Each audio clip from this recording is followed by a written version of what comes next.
bolalikdan birlamchi qondirilishi kerak bo'lgan ehtiyojlar bor. O'sha ehtiyojlar qonmasa, misol deylik, qiz bola erga tegyapti, u erkak kishi u desa olib beryapti, bu desa olib beryapti, keyinchalik u erkak kishi qiziq emas bo'lib qoladi.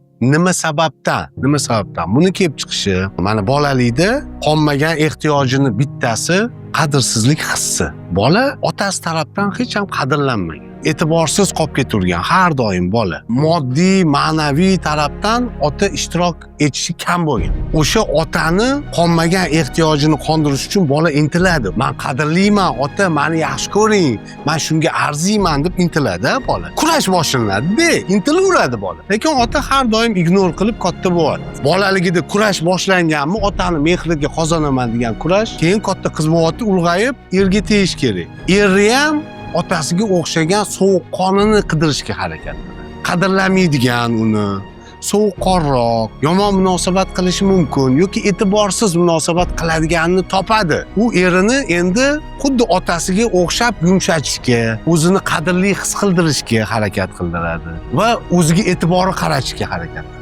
Er jonivor oxiri kurashib ko'nadi, sovuqqon er yaxshiga aylanadi, mehribon, hamma narsasini qilib beradiganga aylanadi. U ayolga, u qizga uje kurash to'xtaydi. Uni hayoti kurashdan iborat. Mehrga erishish kurash, otasini mehriga erishish kurash. Albatta kurash tugayapti-yu, qiziq qolmaydi u.